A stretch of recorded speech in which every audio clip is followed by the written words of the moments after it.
कि किस प्रकार भगवान इसी वृक्ष पर गोपियों के वस्त्र लेकर के चढ़ गए और तभी से इस स्थान को चीर घाट कहा जाता है।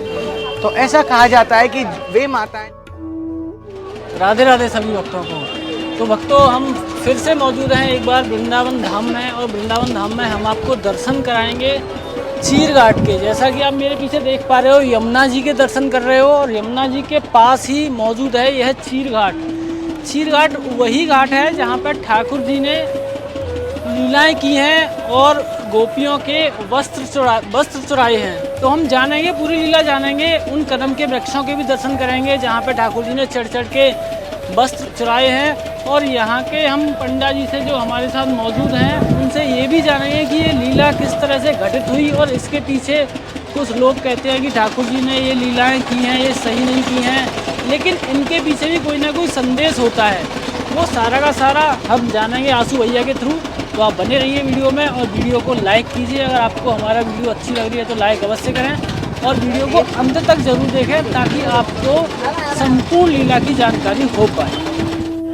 तो एक बार फिर से हमारे साथ मौजूद हैं आंसू भैया वृंदावन गाइड की तरफ से, जो हमें चीर घाट की लीला के बारे में बताएंगे। राधे राधे भैया। राधे राधे। राधे राधे जी। मैं आशु शर्मा वृंदावन गाइड से आज आपको दर्शन कराने के लिए लेकर के आए हैं चीर घाट। तो ये जो आप दर्शन कर रहे हैं, चीर यानी गोपियों के वस्त्र, चीर घाट यानी ये पहले घाट हुआ करता था।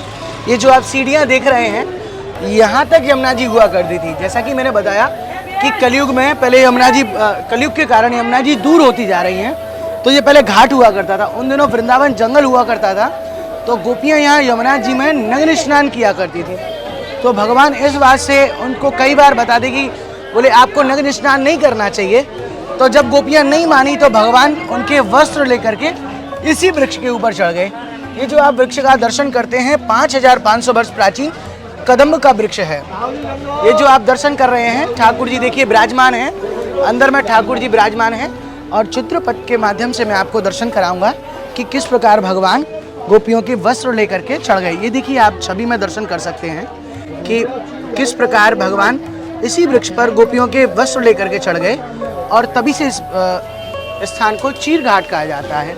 तो ऐसा कहा जाता है कि वे माताएं जो जानती हैं तो अपने घर से वस्त्र भगवान के लिए लेकर के आते हैं, और श्रृंगार का सामान यहाँ दान दिया जाता है। जो लोग नहीं जानते हैं तो यहाँ वस्त्र रहते हैं, तो मनोकामना के लिए, पति की लंबी आयु के लिए यहाँ वस्त्र बांधे जाते हैं। ये जो आप वस्त्र का दर्शन कर रहे हैं, बाद में इन्हीं वस्त्रों से भगवान की पोशाक तैयार की जाती हैं और वे उनका पटका बना करके भक्त लोगों को दिया जाता है। तो ये मेन दर्शन यही है। देखिए भगवान का स्वरूप विराजमान है, ठाकुर जी स्वयं विराजमान है।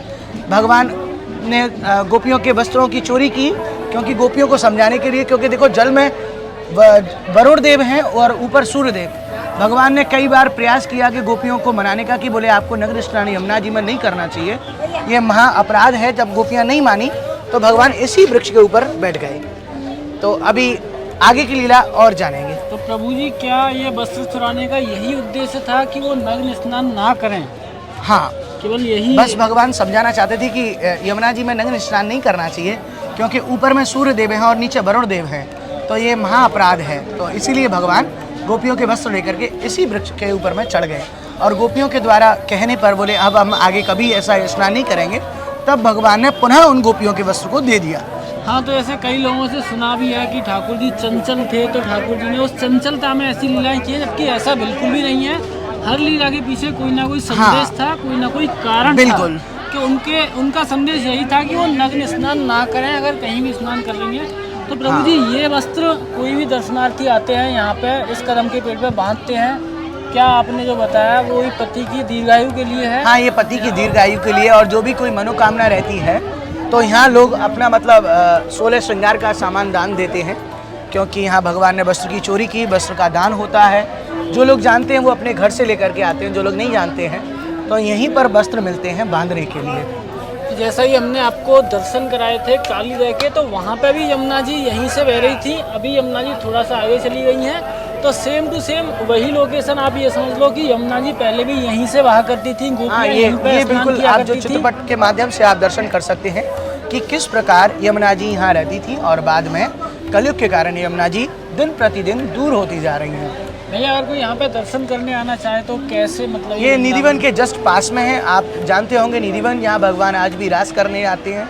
उससे जस्ट 2 मिनट की दूरी पर है। ये चीर घाट है, इससे आगे केसरी घाट है।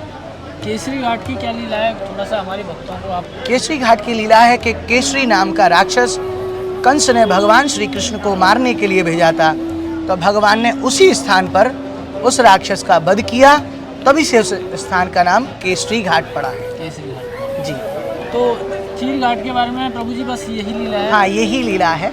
और आप जब कभी वृंदावन आए तो अवश्य ही आपको यहाँ आना चाहिए और दर्शन का लाभ लेना चाहिए। और यदि आप हमारे साथ दर्शन करना चाहते हैं तो हमारी वेबसाइट है www.vrindavanguide.com। अवश्य हम आंसू भैया की वेबसाइट और आंसू भैया का कॉन्टैक्ट नंबर डिस्क्रिप्शन में आपको अवश्य दे देंगे। तो जब भी आप वृंदावन धाम विजिट करो तो अवश्य आप इनसे कांटेक्ट करो। राधे राधे। आपको इनकी सारी इन्फॉर्मेशन हमारे डिस्क्रिप्शन पार्ट में मिल जाएगी। तो आज की वीडियो में बस इतना ही। अगर आपको वीडियो हमारा पसंद आया हो तो लाइक अवश्य करें और ऐसे ही व्रत से जुड़ी वीडियोज़ के लिए हमारे चैनल को सब्सक्राइब करें। तो मिलते हैं किसी अगली वीडियो में, तब तक के लिए राधे राधे, जय जय श्री राधे। कहिए श्री राधा रानी की जय, कृष्ण कन्हैया लाल की जय। राधे राधे।